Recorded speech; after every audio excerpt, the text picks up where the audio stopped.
This lesson, so this is our unit number 18 theory portion of ABFM. The topic is based on deal structure and financial strategies. So आइए दोस्तों discuss करते हैं deal structure और financial strategies क्या होता है basically. सो दोस्तों सबसे पहले बताया जा रहा है कि डील स्ट्रक्चर क्या है, what is the meaning of deal structuring. So let's discuss what is the meaning of deal structuring in detail so that our concept become clear and we are able to understand what is deal. देखो दोस्तों deal structuring क्या होता है कि एक process होता है जिसके द्वारा आप फिगर आउट करते हैं कि कैसे मर्जर और एक्विजिशन जो है मर्जर और एक्विजिशन का जो डील है वो वैल्यू क्रिएट करेगा सभी लोगों के लिए. ये ऐसा है समझिए कि एक तरह का रोड मैप है. एक्विजिशन प्रोसेस का दोस्तों एक रोड मैप होता है जिसमें आप पोटेंशियल इश्यूज़ को आइडेंटिफाई करते हैं और रिस्क को आइडेंटिफाई करते हैं जो कि अराइज हो सकता है, और दोस्तों और आउटलाइन करते हैं कि कैसे डील बेनिफिट करेगा एक्वायरर को भी और टारगेट कंपनी को भी. फिर दोस्तों बताया जा रहा है कि एक वेल स्ट्रक्चर मर्जर और एक्विजिशन डील जो है इसमें सारे पॉसिबल इश्यूज़ होते हैं जो कि आ सकते हैं फ्यूचर में, और कोई अनफॉर्चुनेट रिस्क हो सकता है जो कि डील को इम्पैक्ट करेगा. जैसे मान लीजिए कि एक्वायरर कंसिडर करेगा कि कैसे टारगेट कंपनीज़ का जो एग्जिस्टिंग कॉन्ट्रैक्ट है, कैसे टारगेट कंपनी का जो आउटस्टैंडिंग डेब्ट है या इंटेलेक्चुअल प्रॉपर्टी राइट है वो अफेक्ट कर सकता है एक्विजिशन प्रोसेस को, और फिर वो अकॉर्डिंगली प्लान करते हैं. दोस्तों बताया जा रहा है कि जो डील स्ट्रक्चर है और फाइनेंसिंग है ये क्लोजली रिलेटेड है. क्यों क्लोजली रिलेटेड है? क्योंकि दोस्तों ये दोनों इम्पैक्ट करते हैं कि कैसे डील को एग्जीक्यूट किया जाएगा. ठीक है, तो दोस्तों डील स्ट्रक्चर और फाइनेंसिंग क्लोजली रिलेटेड है because they both impact how the deal will be executed. एक कंसेंसस इस्टेब्लिश करना नेगोशिएशन प्रोसेस के माध्यम से ये जरूरी है ताकि इंश्योर कर सके कि जितने भी पार्टीज इन्वॉल्व हैं वो डील के टर्म से एग्री करें और कैसे ये फाइनलाइज किया जाएगा, फाइनेंस किया जाएगा. जैसे मान लीजिए कि एक्वायरर को सिक्योर करना है फाइनेंसिंग फ्रॉम बैंक या इन्वेस्टर ताकि अपने एक्विजिशन को फंड कर सके, और टारगेट कंपनी नेगोशिएट करना चाहेगी डील के टर्म्स को ताकि अपने वैल्यू को मैक्सिमाइज कर सके. सो फ्रेंड्स नेक्स्ट पॉइंट में क्या बताया जा रहा है ये डिस्कस करते हैं. Let's discuss the next point. दोस्तों बताया जा रहा है कि जो डील स्ट्रक्चर है और फाइनेंसिंग है वो क्लोजली रिलेटेड होता है क्योंकि दोनों इम्पैक्ट करते हैं कैसे डील एग्जीक्यूट होगा. एक कंसेंसस स्टैब्लिश करना नेगोशिएशन प्रोसेस के द्वारा ये जरूरी है ताकि इंश्योर कर सके कि जितने भी पार्टीज इन्वॉल्व हैं वो डील के टर्म्स पे एग्री करें और कैसे से फाइनेंस किया जाएगा. दोस्तों डील स्ट्रक्चरिंग प्रोसेस जो होता है इस कारण से एक एग्रीमेंट होता है जो कि डिफाइन करता है respective right and responsibility of the acquirer and the target firm. ये जो एग्रीमेंट है वो आउटलाइन करेगा कि कैसे एक्विजिशन को एग्जीक्यूट किया जाएगा, फाइनेंसिंग अरेंजमेंट क्या रहेगा, मैनेजमेंट स्ट्रक्चर, रिस्क क्या है, लायबिलिटीज़ क्या है जो कि डील से अराइज होंगे. जैसे मान लीजिए कि एग्रीमेंट स्पेसिफाई करेगा टाइमलाइन कि क्या टाइमलाइन होगा एक्विजिशन को कंप्लीट करने का, पेमेंट टर्म्स क्या होगा, मैनेजमेंट स्ट्रक्चर क्या होगा न्यूली मर्ज कंपनी का. फिर दोस्तों बताया जा रहा है डील स्ट्रक्चरिंग के बारे में. डील स्ट्रक्चरिंग के अंदर कन्वर्सेशन होगा, ठीक है, इसमें सारी कन्वर्सेशन होगा रिस्क मैनेजमेंट के बारे में, डिफ़िकल्टीज़ फाइनेंसिंग डिफ़िकल्टीज़. तो डील स्ट्रक्चर के अंदर सारे पोटेंशियल रिस्क को कंसीडर किया जाएगा जो कि फ्यूचर में राइज हो सकता है और कैसे ये सभी डील को अफेक्ट करेंगे.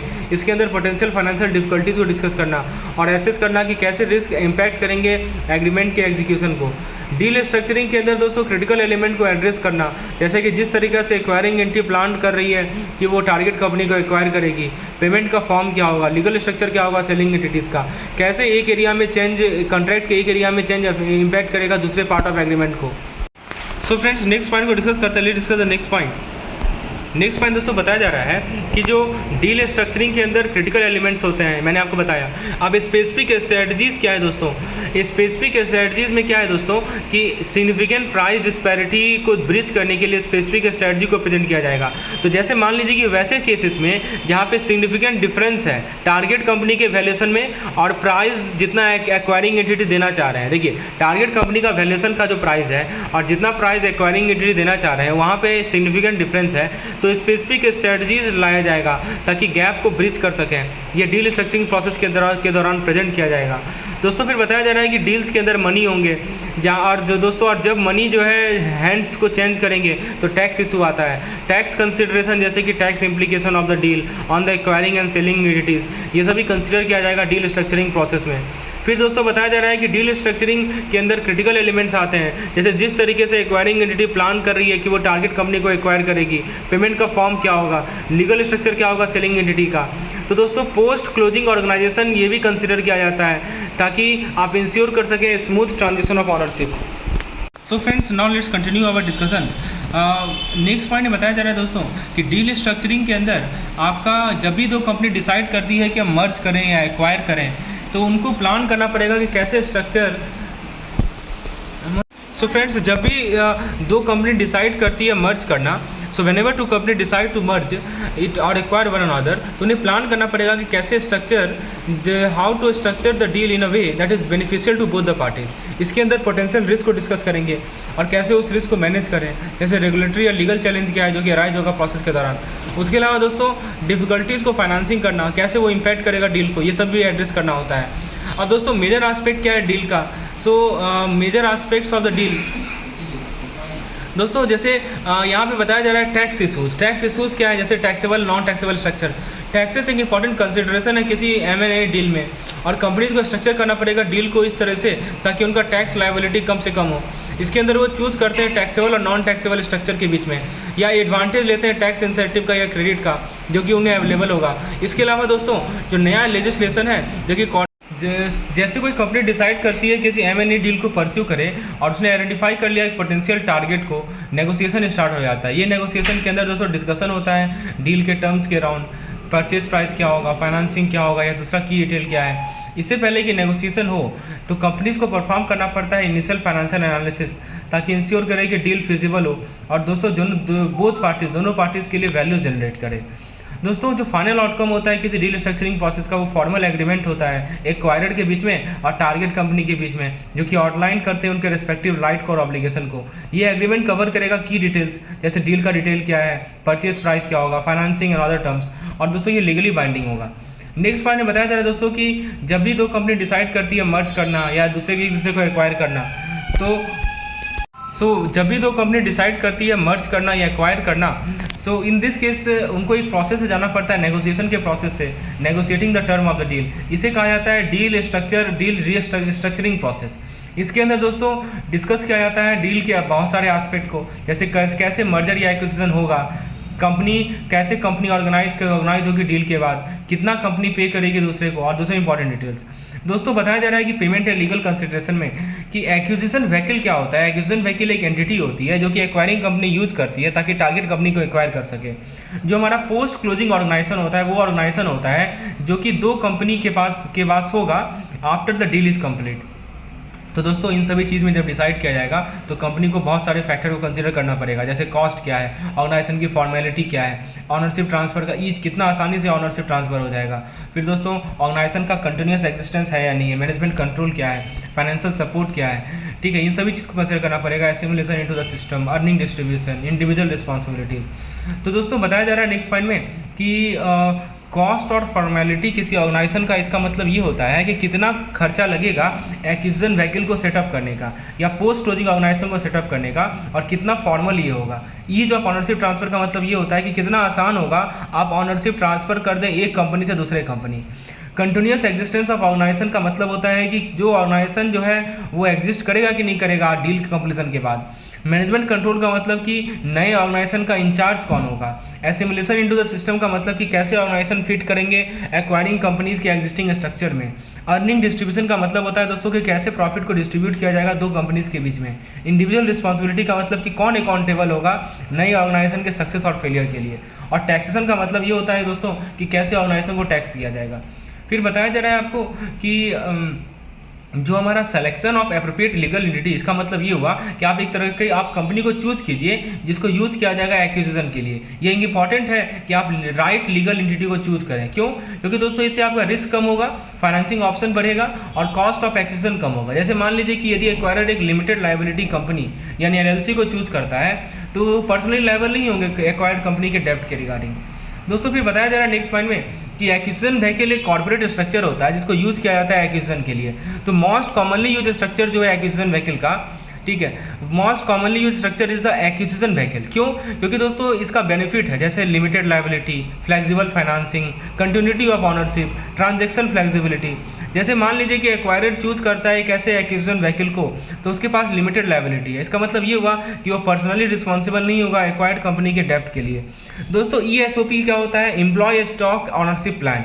एम्प्लॉय स्टॉक ऑनरशिप प्लान एक स्ट्रक्चर, एक तरीका है जो हमारे छोटे प्राइवेटली हेल्ड बिजनेस हैं वो ऑनर इक्विटी को ट्रांसफर कर सकेंगे, साथ ही साथ टैक्स बेनिफिट को प्रोवाइड करेंगे। जैसे मान लीजिए कि एक छोटी सी बिजनेस ऑनर है, वो अपने बिजनेस को एम्प्लॉय को बेचना चाहते हैं तो वो ESOP स्ट्रक्चर को यूज़ कर सकते हैं जब भी वो टैक्स बेनिफिट को रिसीव करेंगे। दोस्तों बताया जा रहा है कि ये होल्डिंग कंपनी स्ट्रक्चर प्रेफरेबल होती है एज एन एक्विजिशन व्हीकल, यानी एक्विजिशन व्हीकल के लिए कैसी कंपनी स्ट्रक्चर प्रेफरेबल होगी? तो आंसर है होल्डिंग कंपनी स्ट्रक्चर प्रेफरेबल होगी किसी कुछ सर्टेन सिचुएशन में। जैसे मान लीजिए कि कोई एक्वायरर है, वो बहुत सारे कंपनीज को एक्वायर करना चाह रहा है अलग अलग इंडस्ट्रीज में, तो वो एक होल्डिंग कंपनी स्ट्रक्चर को यूज करेगा ताकि शेयर को होल्ड करे किसी एक्वायर्ड कंपनी का। तो होल्डिंग कंपनी क्या करेगी? मैनेज करेगी एक्वायर्ड कंपनी को सेपरेटली और उनको सेल ऑफ भी कर सकती है इंडिविजुअली यदि जरूरी हो तो।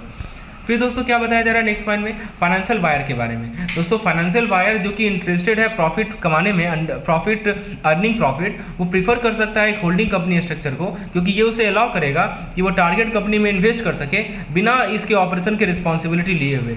दोस्तों एक पार्टनरशिप या जॉइंट वेंचर भी अच्छा ऑप्शन हो सकता है यदि आपके पास सिग्निफिकेंट टैक्स बेनिफिट है जिसको लेना है। और दोस्तों यदि पार्टनरशिप या जॉइंट वेंचर कहाँ यूजफुल होगा? जब एक्विजिशन से जो रिस्क एसोसिएटेड है वो हायर है। पेमेंट कंसिडरेशन का मतलब क्या होता है? पेमेंट कंसिडरेशन का मतलब होता है कि कैसा मेथड को यूज कर रहा है एक्वायरर ताकि वो टारगेट कंपनी को पे करे। तो 3 मोस्ट कॉमन मेथड होते हैं, कैश, स्टॉक और डेट। दोस्तों कैश पेमेंट को प्रेफर किया जाता है यदि टारगेट कंपनी का स्ट्रॉन्ग क्रेडिट रेटिंग है, चीप शेयर है और वो कंट्रोल को मेंटेन करना चाह रहा है। लेकिन दोस्तों क्योंकि एक्वायरर के पास बहुत सारा कैश है, इसका मतलब ये नहीं हुआ कि वो कैश ऑफर ही करेगा। इसके छोटे छोटे कैश होल्डर भी लाइकली है वो कैश को यूज कर सकते हैं पेमेंट में, ठीक है। फिर क्या बताया जा रहा है दोस्तों कि जो हमारा प्रेफरेंस होता है टारगेट कंपनी का, वो भी इन्फ्लुएंस कर सकता है कि किस तरह के पेमेंट को ऑफर किया जाएगा। जैसे मान लीजिए कि टारगेट कंपनी इंटरेस्टेड है शेयर को एक्वायर करने में एक्वायरर का, तो उस केस में एक्वायरर जो है स्टॉक को ऑफर करेगी पेमेंट के रूप में।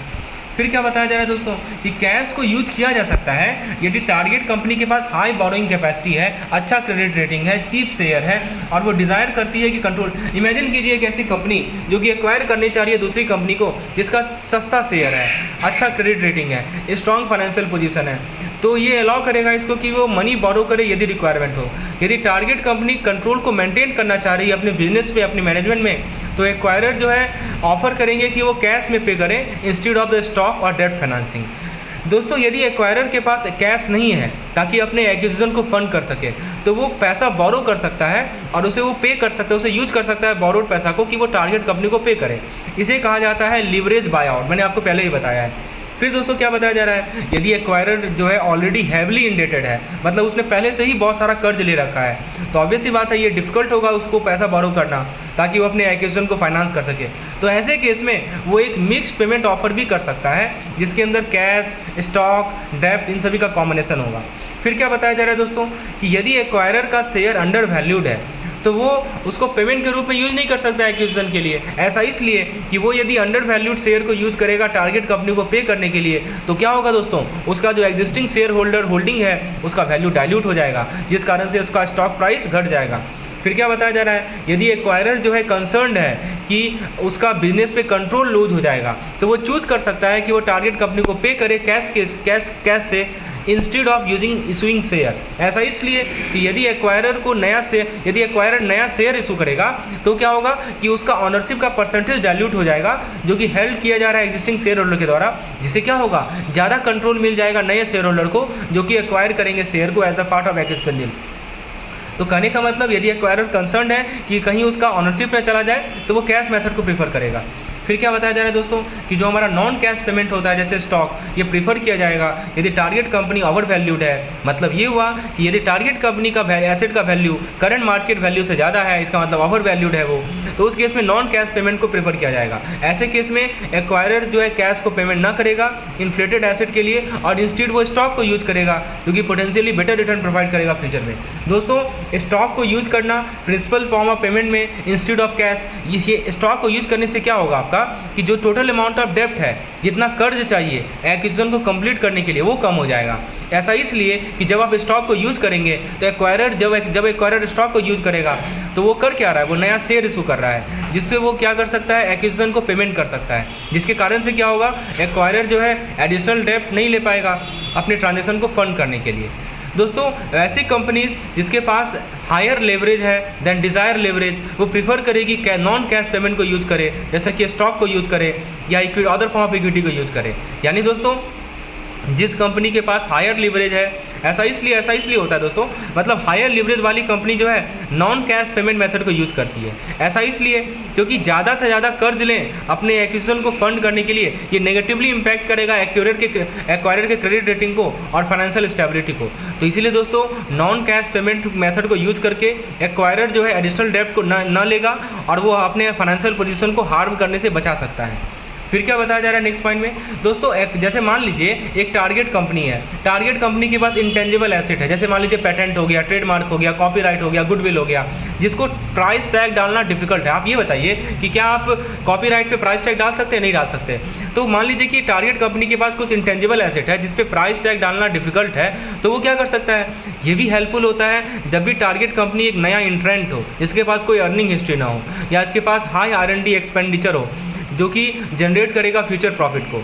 दोस्तों बताया जा रहा है कि यदि एक्वायरर का जो स्टॉक प्राइस है वो डील के बाद बढ़ता है तो सेलर का जो पेमेंट है वो भी बढ़ेगा, जिससे उसको ग्रेटर रिटर्न मिलेगा।